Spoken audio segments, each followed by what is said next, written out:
오늘 함께 은혜 나눌 말씀은 구약성경 사사기 1장 1절에서 3절입니다.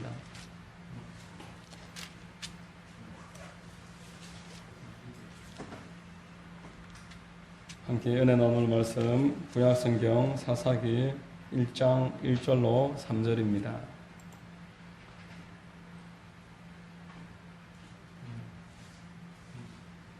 찾으신 줄로 알고 제가 봉독하겠습니다. 여호수아가 죽은 후에 이스라엘 자손이 야훼께 여쭈어 이르되 우리 가운데 누가 먼저 올라가서 가나안 족속과 싸우리이까? 야훼께서 이르시되 유다가 올라갈지니라. 보라, 내가 이 땅을 그의 손에 넘겨 주었노라 하시니라. 유다가 그의 형제 시므온에게 이르되 내가 제비 뽑아 얻은 땅에 나와 함께 올라가서 가나안 족속과 싸우자. 그리하면 나도 네가 제비 뽑아 얻은 땅에 함께 가리라 하니 이에 시므온이 그와 함께 가니라. 아멘. 할렐루야. 주일 오전 예배 나오신 여러분들 주님 이름으로 환영하고 축복합니다. 우리 좌우의 분들과 한번 인사하겠습니다. 참 잘 오셨습니다. 참 잘 오셨습니다. 저는 봉독해드린 말씀을 통해서 이미 받은 복을 알라, 이와 같은 제목으로 말씀을 전하겠습니다. 성령께서 우리 모두에게 큰 은혜 되어 주시기를 바랍니다. 여러분, 신앙의 향기는, 신앙의 꽃은 감사합니다. 감사가 있는 신앙이라면은 지금 어떤 형편에 처해 있든지 그 사람의 신앙은 살아있는 신앙이고 어디서든 빛을 발휘하게 될 것입니다. 성경에는 아무리 환경이 좋아도 풍족해도 감사가 없고 기쁨이 없으면은 가난해서 채소를 먹는 것보다 못하다, 이런 말씀이 있습니다. 잠언서 15장 17절에 채소를 먹으며 서로 사랑하는 것이 살찐 소를 먹으며 서로 미워하는 것보다 나으니라. 감사가 있고 기쁨이 있는 것이 신앙이고 그것이 하나님의 영광이 되는 줄로 믿습니다. 여러분, 성경은 우리에게 감사를 하라고 명령을 하셨습니다. 선택사항이라고 하시지 않으셨습니다. 그러므로 우리는 감사를 하기 위해서 스스로 의지적으로 움직여야 됩니다. 하나님이 나에게 주신 것이 무엇인가 헤아려 보는 것이 참으로 중요합니다. 마귀에게 붙잡혀서 마귀에게 눌려서 이리저리 방황하고 온갖 고통 가운데서 소망 없이 살아가다가 영원한 지옥으로 들어갈 수밖에 없는 우리를 하나님께서 건지셨으니 이 기초 위에서 감사하는 것입니다. 여러분, 감사하는 사람에게 하나님이 더 큰 감사의 내용을 주신다고 하셨으니 감사야말로 우리에게 반드시 필요한 것인 줄로 믿습니다. 감사가 없으면은 하나님의 영광을 가리게 됩니다. 예수를 믿는다고 하는데 감사가 없으면은 하나님의 영광을 가리게 됩니다. 전도의 길을 가리게 됩니다. 은혜를 전하지 못하고 내가 불행하기 때문에, 그러므로 감사는 너무너무 중요한 것입니다. 여러분, 감사하는 자에게 감사거리가 더 많아짐을 믿으시기를 바랍니다. 감사하는 사람은 향기가 있는 사람과 같기 때문에 꽃이 벌을 끌어들이는 것처럼 좋은 사람들을 끌어들입니다. 좋은 일을 끌어들입니다. 감사가 있을 때 내 주변에 좋은 일이 그래서 더 많아지는 것입니다. 사사기서는 대단히 중요한 내용을 우리에게 알려주고 있습니다. 하나님이 성도에게 복을 주셨는데 성도들이 그 복을 누리지 못하는 이유를 말하고 있습니다. 하나님이 복 주시려고 인도하셨는데 이 복에서 멀어진다든지 어느 수준에서 그것이 멈추는 것에 대해서 사사기서를 기록하고 있고, 그럼에도 중요한 것은 그 사람들에게 하나님의 은혜가 끝나지 않는다는 겁니다. 그 상황 가운데서도 하나님이 어떻게든 기회를 주시려고 기다리고 계시고 방법을 알려주신다는 것이 사사기서에 나오는 주요한 주제이고, 그 눈으로 사사기서를 보면은 큰 은혜를 얻을 것입니다. 사사기서는 오늘 우리에게 첫 번째로 이렇게 말합니다. 하나님과 성도 사이에게는 아주 튼튼한 연결고리가 있다 말씀하고 있습니다. 본문 1절 여호수아가 죽은 후에 이스라엘 자손이 야훼께 여쭈어 이르되 우리 가운데 누가 먼저 올라가서 가나안 족속과 싸우리이까 야훼께서 이르시되 유다가 올라갈지니라. 야, 이제 우리 가운데 사람이 있을까? 그런데 하나님이 말합니다. 유다가 이제 하면 된다. 모세가 있을 때 좋았지만 모세가 죽고 나니 누가 있을까? 여호수아가 있느니라. 여호수아가 계속 인도할 때 좋았는데 여호수아가 죽었습니다. 그럼 우리를 누가 인도할까? 자, 이제 유다가 있다. 우리 사람들이 이런 말을 합니다. 그 사람이 죽으면은, 그 사람이 없으면은 우리 어떡하지? 그 사람 없으면은 우리 자녀들은 어떠하지? 우리 교회는 어떠하지? 이런 말들을 우리 쉽게 합니다. 그러나 그러므로 하나님이 믿음 있는 사람들을 기뻐하시는 것입니다. 지금까지 나를 인도하신 분이 그 사람이 통로로 된 것이지만 하나님이 인도하셨기 때문에 하나님은 여기까지 나를 인도하셨으므로 장래에도 인도하신다라는 것입니다. 하나님이 지금까지 예비하셨으니 앞으로도 미래에도 인도하시고 예비하십니다. 하나님의 예비하심은 우리의 측량을 넘어서는 것입니다. 우리의 이성으로, 우리의 생각으로 하나님의 예비하심을 다 이해하지 못합니다. 창세기 1장에 보면 하나님이 복을 주십니다. 28절에 그들에게 복을 주셔서 말씀했습니다. 그리고 2장에 가면은 선악과는 먹으면 안 된다. 나의 주권이다. 먹지 말아라. 그러면은 복을 계속 누릴 것이다. 이렇게 이야기하셨는데 돌아서자마자 3장에서 선악과를 따먹어버립니다. 하나님을 거역하고 대적했습니다. 죄를 지었습니다. 그런데 놀라운 것은 그 3장에 이미 벌써 하나님이 이 땅에 구원자를 보내신다라고 거기서부터 말씀을 하시고 계십니다. 그리고 가죽 옷이 그 사람이 입을 옷이 된다라고 말씀을 하십니다. 이미 그 장소에 예비되어 있었다는 것을 우리가 깜짝 놀라지만 성경은 그보다 더 한 걸음 나아가서 이렇게 말씀하십니다. 하나님은 사람처럼 발등에 불이 떨어지면 이때부터 부랴부랴 이렇게 할까 저렇게 할까 찾아보다가 하나를 선택하시는 분이 아니시라. 이미 하나님 다 알고 계시다라는 겁니다. 이미 예비해 놓으셨다라고 말씀하십니다. 우리의 구원이 영원 전부터 예비되었다라고 말씀하고 있습니다. 에베소서 1장 4절에 그 창세전에 그리스도 안에서 우리를 택하사 우리로 사랑 안에서 그 앞에 거룩하고 흠이 없게 하시려고 이렇게 말씀하십니다. 여러분, 이처럼 하나님이 여러분들과 저를 구원하시는 그 연결의 고리는 튼튼한 것입니다. 영원 전부터 하나님께서는 준비하셨다라고 말씀하십니다. 성부와 성자와 성령께서 삼위로서 함께 우리를 연결하고 계십니다. 성부께서 계획하시고 성자께서 실행하시고 성령께서 우리에게 적용을 하셨습니다.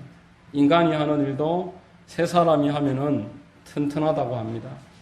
전도서 4장 12절에 한 사람이면 패하겠거니와 두 사람이면 맞설 수 있나니 세 겹줄은 쉽게 끊어지지 아니하느니라. 사람이 하는 일도 삼겹줄은 쉽게 끊어지지 아니하고 넘어져도 다시 일어나고 그 일이 성취가 있는데 하나님께서 세 분이서 같이 우리를 붙잡고 계시니까 우리의 구원이나 우리의 이 땅에서 인도함이나 우리의 받을 축복이 얼마나 튼튼하겠느냐라는 것입니다. 여러분, 다시 말씀드립니다. 내가 없으면 내 가족은 어떻게 하지? 나의 자녀는 어떻게 되지? 그런 생각은 내려놓으십시오. 하나님이 책임지시는 줄로 믿으시기를 바랍니다. 하나님이 어떤 통로를 통해서도 반드시 책임지십니다. 주기철 목사님이 1944년도 옥사하시고 이듬해에 해방이 됐습니다. 이제 교회가 어느 정도 힘을 회복하니까 주기철 목사님 사모님과 그 아들들을 찾아 나서서 찾았습니다. 그래서 이제 땅이라도 몇 마지기 드릴 테니까 평생 여기에서 이것으로 사시라고 그 땅과 물질을 가지고 와서 드렸더니만 사모님이 우리 주목사께서 이거 받으려고 순교하신 게 아닌데 내가 이걸 어떻게 받습니까? 그리고 돌려보냈다고 합니다. 아들들이 우리 끼니도 지금 못 입고 있는데 그 받아서 쓰면 어때서? 그거 왜 거절하십니까? 그랬더니만 어머니가 대답대신에 시편 137편 25절 26절을 펴고 읽어주셨어요. 내가 어려서부터 늙기까지 의인이 버림을 당하거나 그의 자손이 걸식함을 보지 못하였도다. 그는 종일토록 은혜를 베풀고 꾸어주니 그의 자손이 복을 받는도다.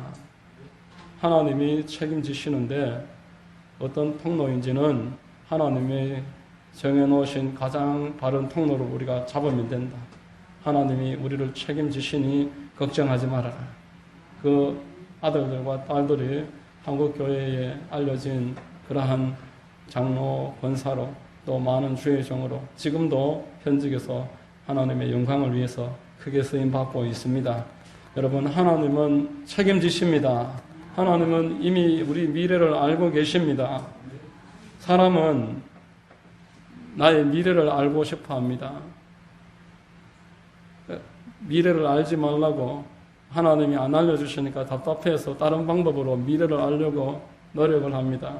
그래서 점쟁이를 찾는 크리스찬들이 그렇게 많다는 것입니다. 하나님은 미래를 안 보여주십니다. 다만 내가 너를 사랑하고 있다. 내가 너를 사랑한다. 그 말로서 하나님은 다르게 대답하시는 것입니다. 여러분, 미래를 안 들면 어떻게 하실 겁니까? 미래에 죽는 걸 알아서 어떻게 하실 겁니까? 모르십니까? 죽는 줄을. 그 알아서 어떻게 하시겠다는 겁니다. 내년을 알면은 그 다음 해를 또 알고 싶어지고, 결혼 누가 할지 알면은 자녀에 대해서 알고 싶어지고, 계속 더 많은 것을 알고 싶어 할 건데 알아서 어떻게 할 것이냐 말입니다. 우리는 그것을 알 수도 없고 알아도 아무런 감당을 할 수가 없습니다. 그래서 안 알려주시는 것입니다. 하나님은 나에게 집중해라. 현재에 집중해라. 나에게 맡기고 현재 네가 할 일을 감당해라. 이것이 하나님의 대답이십니다. 히브리서 13장에 예수 그리스도는 어제나 오늘이나 영원토록 동일하시니라. 우리 하나님께는 영원토록 동일하시고 영원히 다 현재입니다. 미래는 하나님의 영역이니까 그러니까 맡기십시오. 연결고리가 튼튼하다는 것을 믿으십시오. 우리의 연결고리는 끊어지지 않는다고 로마서 8장에서 그토록 말씀을 하셨습니다. 사망도 권세도 세상의 권력도 그 어떤 것도 죽음마저도 나와 하나님의 관계를 끊을 수가 없는 것입니다. 내가 현재에 집중해서 살면은 하나님은 나의 미래를 책임지시고 영원까지 책임지시는 줄로 믿습니다. 두 번째로 하나님의 은혜는 이미 주어졌습니다.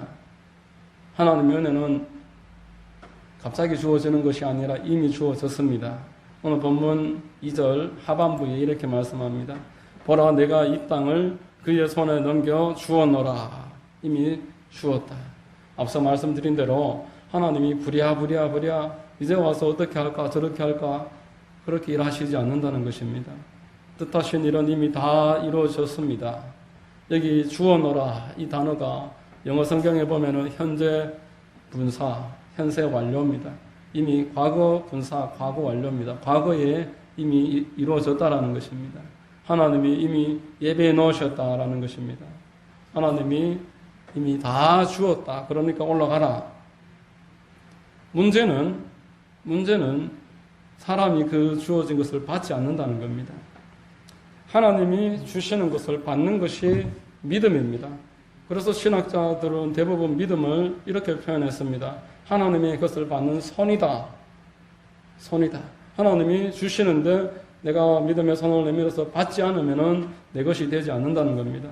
하나님의 언약은 하나님의 일방적으로 우리가 어떻게 하든 관계없이 다 이루어지는 것이 아니라 내가 믿어야지 이루어지는 것이고 내가 하나님의 뜻대로 나아가서 성취하고 받아들여야 내 것이 되는 줄로 믿습니다. 사사기서가 성도들이 복을 받지 못하는 이유를 말하고 있다는 것을 이렇게 지금 이야기하는 것입니다. 하나님이 가나안 땅을 다 주셨습니다. 너희 것이다. 올라가서 차지하라. 그런데 사사기서를 읽어보면은 이스라엘 백성들이 부분적으로 차지합니다. 어떤 부분은 차지하기도 하고 어떤 데 가서는 타협해버리고 어떤 데서는 오히려 그들에게 휘둘립니다. 가시와 올무가 되어서 그들을 괴롭힙니다. 사사기 2장 2절로 3절에 너희는 이 땅의 주민과 언약을 맺지 말며 그들의 재단을 헐라하였거늘 너희가 내 목소리를 듣지 아니하였으니 어찌하여 그리하였느냐.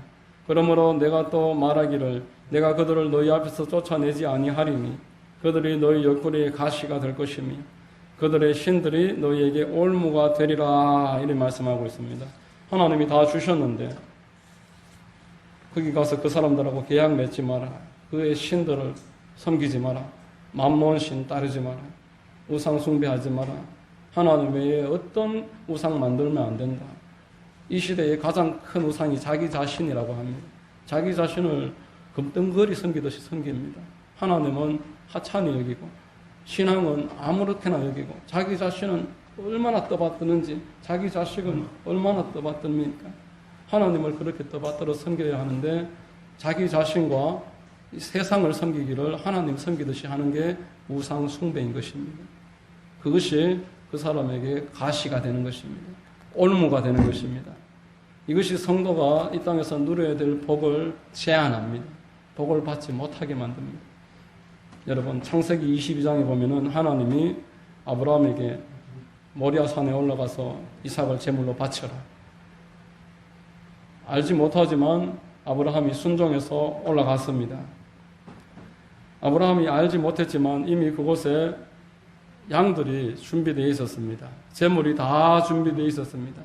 만약에 아브라함이 논리적으로 따지기를 좋아해서 결국 불순종했다면은 그날 그 순종의 복은 지나가는 것입니다. 그날 하나님이 예배해 놓으셔서 야훼 이르라고 간증할 수 있는 기회는 그냥 지나가 버립니다. 다음 기회를 다시 기다려야 되는 것입니다. 여러분 아브라함에게 시험이 없게 하셨습니다. 그때 시험을 통과하고 더 이상 시험이 없게 하셨습니다. 이 아브라함은 죽은 자를 살리는 믿음이 있어서 그 아들에게 칼을 내리들었다라고 로마서 4장에서 말했습니다.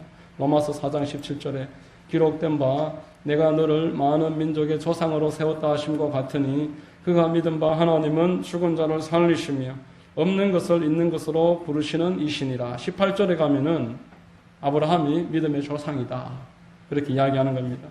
아브라함은 혼자만의 이러한 복이 아니라 우리 또한 그 발자취를 이어가게 될 것이다. 하나님을 믿는 자에게는 이러한 복이 있다라는 모델로 아브라함을 세우셨습니다.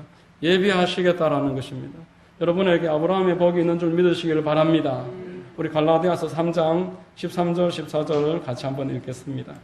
갈라디아서 3장 13절 14절입니다. 같이 읽습니다. 시작. 그리스도께서 우리를 위하여 저주를 받은 바 되사 율법의 저주에서 우리를 속량하셨으니 기록된 바 나무에 달린 자마다 저주 아래에 있는 자라 하였음이라. 이는 그리스도 예수 안에서 아브라함의 복이 이방인에게 미치게 하고 또 우리로 하여금 믿음으로 말미암아 성령의 약속을 받게 하려 함이라. 아브라함의 복이 임하게 하시겠다.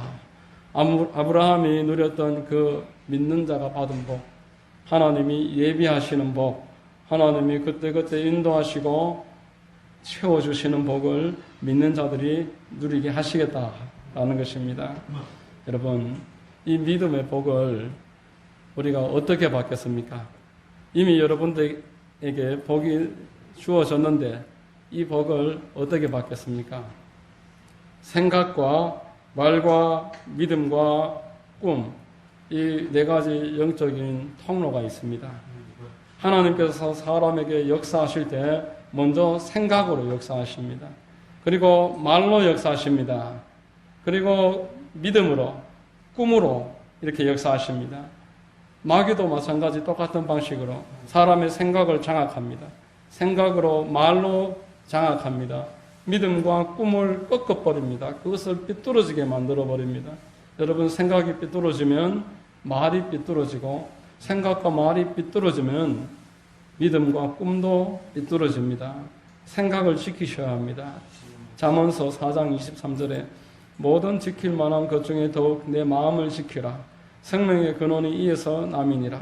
생각을 지키라고 말씀하고 시편 34편 12, 13절에 생명을 사모하고 연수를 사랑하여 복받기 원하는 사람이 누구니요? 내 혀를 악에서 금하며 내 입술을 거짓말에서 금할지어다. 입을 지켜라 라고 말씀합니다. 생각과 말을 지키면 믿음과 꿈도 지켜지는 것입니다. 여러분, 먼저 생각부터 지키셔야 됩니다. 하나님이 주시는 생각이 있습니다. 하나님이 주시는 생각은 선합니다. 하나님이 주시는 생각은 소망이 있습니다. 꿈이 생깁니다. 기쁨이 있고 희망이 샘솟습니다. 이게 하나님이 주시는 생각입니다. 자기 스스로 하는 생각이 있고 마귀가 주는 생각이 있습니다. 여러분, 자기 스스로 하는 생각과 마귀가 주는 생각을 어떻게 구분하겠습니까? 여러분, 생각을 내 스스로 통제할 수 있고 멈출 수 있으면 그건 자기 생각입니다. 어떤 생각을 하다가 자야지 그러고 자면은 자기 생각입니다. 그런데 그 생각이 통제가 안 되면 그때부터 그건 제 생각이 아닙니다. 계속 과거에 있었던 일을 떠올리면서 염려하고 장차 일어날 일, 일어나지도 않았는데 계속 꺼내서 걱정하고 두려워하고 염려하고 의심하고 신앙에 관해서 하나님에 관해서 의심하고 떨치려고 해도 계속 마음에서 이것이 반복되고 하나님의 약속에 대해서 믿지 못하고 이러한 생각이 내 속에서 계속 일어날 때 내가 그것을 통제할 수 없으면 그 마귀가 주는 생각입니다. 마귀가 주는 생각은 우리를 괴롭힙니다. 절망밖에 없습니다. 이 생각이 그 사람의 말을 장악합니다. 그 사람의 꿈과 믿음을 장악해버립니다. 자, 우리가 이 생각을 어떻게 우리가 통제하겠습니까? 마귀가 생각으로 나를 괴롭히고 그래서 내 말을 괴롭히고 내 삶을 점차점차 장악해 나가는데 이것을 어떻게 우리가 생각을 다스리고 지키겠습니까? 하나님이 우리에게 이 생각을 지키라고 주신 무기가 있습니다. 첫 번째는 하나님의 말씀입니다. 하나님의 말씀이 악한 원수를 대적하는 무기입니다. 성경을 주야로 묵상하라 그랬습니다. 여러분, 성경을 암송하십시오. 성경을 암송하는 만큼 하나님의 생각이 나에게 점점 커집니다. 성경을 109절 이상만 암송하면 여러분들 잡념 대부분 통제할 수 있습니다. 제가 한 159절 넘어가니까 제 마음에 의심이 없어졌습니다. 매일 아이를 등교시키면서 제가 159절을 암송을 하는데 의심이 사라지고 걱정이 사라집니다. 여러분, 말씀을 읽고 할 수 있으면 암송하십시오. 우리 주보에 보면은 암송 구절 나오고 있습니다. 하루에 한 10번만 그냥 암송 구절을 읽으십시오. 그러면 외워집니다. 말씀이 무기고 두 번째는 예수님의 보혈입니다. 예수님의 보혈이 우리 생각을 통제하는 무기가 됩니다. 여러분, 머릿속에 온갖 잡념이 들 때 그 생각을 내버려 두지 마시고 끊으려고 해도 멈추려고 해도 멈추지 않거든 그 생각 속에 보혈을 덮으십시오. 보혈로 그 생각을 덮어버리십시오. 하나님의 보혈은 우리에게 생명을 준다고 말했습니다. 하나님의 보혈은 우리에게 죄사함을 준다고 말했습니다. 하나님의 보혈은 우리의 병을 고친다고 말했습니다. 하나님의 보혈은 우리를 축복하시겠다라고 말씀하셨습니다. 보혈을 내 머릿속에 계속 뿌리고 바르고 덮으십시오. 성경에 베드로 서신에 보면은 하나님의 말씀은 우리의 생각을 덮고 우리의 모든 약함을 덮고 그 위에 뿌리기 위해서 핏뿌림을 받기 위해서 우리가 선택받았다 말씀을 했습니다. 출애굽기에 보면은 6월절 어린 양의 피를 문설주에 바르니까 죽음의 사자가 패스오버 넘어갔다라고 말했습니다. 하나님의 말씀 그리고 보혈을 나에게 계속 덮으면은 내 속에 우울한 생각이나 음란한 생각이나 온갖 생각들이 나를 장악할 때 이 생각을 떨칠 수가 있습니다. 믿는 사람에게 무슨 마귀가 무슨 생각을 줍니까? 성경에 보십시오. 예수님에게 마귀가 찾아와서 공격했고 사도 바울에게 마귀가 와서 공격을 했습니다.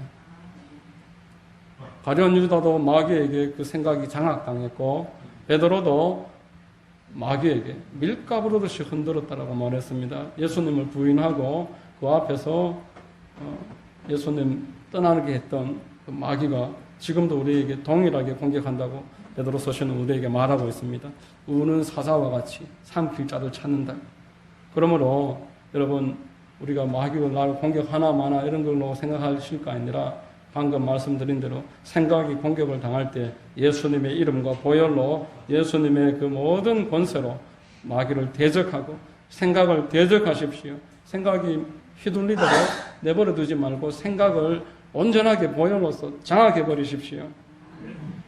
그런데 스스로 하면은 잘 안 되실 겁니다. 왜냐하면은 방언 외의 모든 은사는 교회를 위해서 주셨다라고 말했습니다. 방언 기도는 나의 유익을 위해서 주셨지만 다른 은사는 교회를 위해서 주셨다고 말했습니다. 자기 스스로를 축소하고 잘 안 된다는 겁니다. 그래서 교회가 있습니다. 여러분, 그런 생각에 휘둘리시는 분들, 우울증에 휘둘리시는 분들, 불면증이나 염려, 근심, 걱정에 휘둘리시는 분들, 교회에 이야기를 하십시오. 그리고 수요 예배와 금요 예배에 나오십시오. 같이 기도하면은 이겨낼 수 있습니다. 상담을 요청하시고 주보에 보면은 교회 이메일 주소가 있습니다. 상담 이야기 직접 하기 힘들면은 메일로라도 하십시오. 생각이 마귀에게 계속 공격당해서 하루도 한 시간도 마음이 편하지 않는데 어떻게 복을 받습니까?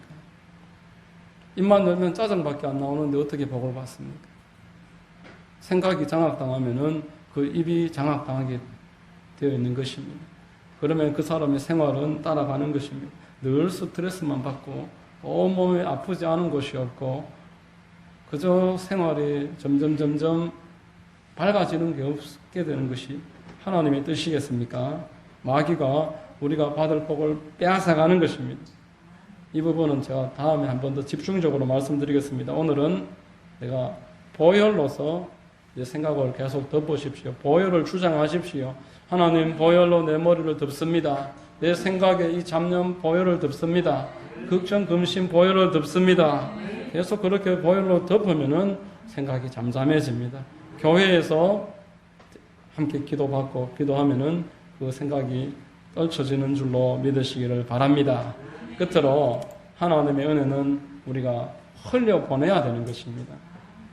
오늘 본문 3절에 유다가 그의 형제 시므온에게 이르되 내가 제비 뽑아 얻은 땅에 나와 함께 올라가서 가나안 족속과 싸우자.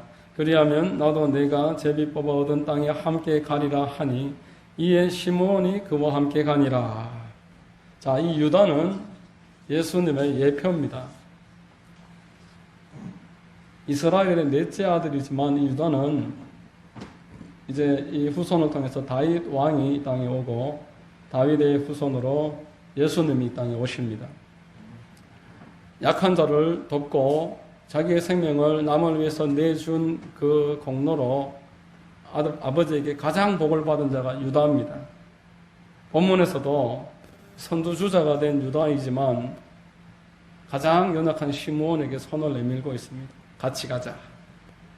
이 시므온은 레위와 함께 아버지에게 저주를 받았습니다. 세겜 땅에서 할례를 빙자해서 사람들을 죽인 죄로 레위와 시므온은 축복에서 열애가 되어버렸습니다. 이 시므온은 계속 뒤처져 있었습니다. 레위는 그 우상 숭배자들을 쳐 죽인 대가로 하나님이 다시 회복시켜 주시지만 이 레위는 계속 뒤처져 있었습니다. 유다가 예수님의 예표인 것은 이 뒤처져 있는 자에게 손을 내밀고 있기 때문에 그렇습니다. 예수님의 모델이고 예수님이 하실 모습입니다. 예수님은 이 땅에 오셔서 가장 뒤처진 자들, 세리들, 창녀들, 이 땅의 질병 가운데 주님께 나가지도 못하는 자들, 그들을 찾아가셨습니다. 하나님의 은혜는 예수 그리스도를 통해서 우리에게 늘 흐르는 것입니다. 물이 위에서 흐르듯이 우리에게 은혜가 계속 내려오고 있는 것입니다. 야고보서 1장 17절에 온갖 좋은 은사와 온전한 선물이 다 위로부터 빛들의 아버지께로부터 내려오노니 그는 변함도 없으시고 회전하는 그림자도 없으시니라 라고 말했습니다. 하나님은 위로부터 은혜를 내리십니다. 그래서 우리가 그 은혜를 받아서 우리 또한 흘리면은 하나님 기뻐하십니다. 마귀는 그 은혜를 고여있게 만듭니다. 흘려보내는 것을 하지 말라고 합니다. 그러나 우리 주님께서는 주라. 그러면 누르고 흔들어 넘치게 만들어 주겠다. 계속 주라. 그렇게 하십니다. 이스라엘 땅에 두 바다가 있습니다. 갈릴리 바다는 헐몬산에서 눈이 녹음으로써 계속 물을 공급을 받아서 사시사철 물이 푸르고 청청하고 생명체가 넘쳐납니다. 그리고 그 물을 계속 아래로 흘러나가기 때문에 그 물에 많은 생명체가 살고 있고 그 물은 늘 많은 사람이 찾고 있습니다. 흐른다는 겁니다. 사회는 흐르지 않습니다. 받기만 계속 받는데 고여 있습니다. 자, 많이 이제 받고 안 보내니까 쌓이느냐? 그렇지 않습니다. 다 증발해버립니다. 찌꺼기만 계속 쌓이고, 염분만 계속 쌓이고, 사람이 살 수 없는 것만 계속 쌓이고, 점점 악화되어서 아무도 살지 못하는 바다가 되는 것이 사회입니다. 여러분, 자연계도 마찬가지이고, 연계도 그렇고, 흘려보낼 때 더 많이 흘림 받고 내려온다는 것을 믿으시기를 바랍니다. 물질도 시간도 모든 은사도 남을 위해 쓰라고 하나님이 우리에게 주셨습니다. 하나님의 나라와 그 일을 위해서 사용하면은 모자람이 없습니다. 점점 풍성하게 주시고 더 많아지게 만들어 주시는 것입니다. 내게 주신 은혜와 나의 물질과 나의 시간과 내 모든 달란트를 하나님의 교회를 위해서 섬기는 일을 위해서 내어놓고 헌신을 할 때에 모자람이 없게 해주십니다. 하나님의 은혜는 이렇게 흐르는 자에게 더 많이 흐르는 만큼보다 더 많이 풍성하게 만들어 주십니다. 가장 큰 은혜이고 가장 크게 흘려보내야 될 것이 있다면 복음인 줄로 믿습니다. 예수 그리스도의 복음을 우리가 흘려보내는 것이 두말할 나위 없이 하나님 가장 기뻐하시는 일입니다. 그 일을 하는 자에게 하나님은 약속을 하셨습니다. 부족하지 않게 해주겠다. 네가 헌신한 것 100배로 갚아주겠다. 이것은 무제한으로 하나님이 제한 없이 주시겠다는 뜻입니다. 복음을 위해서 한 영혼 살리려고 시간과 물질을 들이면은 낭비되는 법이 없습니다. 마가복음 1장 29절 30절에 예수께서 이르시되 내가 진실로 너희에게 이르노니 나와 복음을 위하여 집이나 형제나 자매나 어머니나 아버지나 자식이나 전토를 벌인 자는 현세에서 집과 형제와 자매와 어머니와 자식과 전토를 100배나 받되 박해를 겸하여 받고 내세의 영생을 받지 못할 자가 없느니라. 이렇게 약속하셨습니다. 하나님의 은혜를 우리가 받았습니다. 여러분 예수 그리스도 믿으십니까? 예수 그리스도를 믿음으로 여러분들이 은혜를 받으셨습니다. 이 은혜가 여기에서 머물러 있으면 안 되는 것입니다.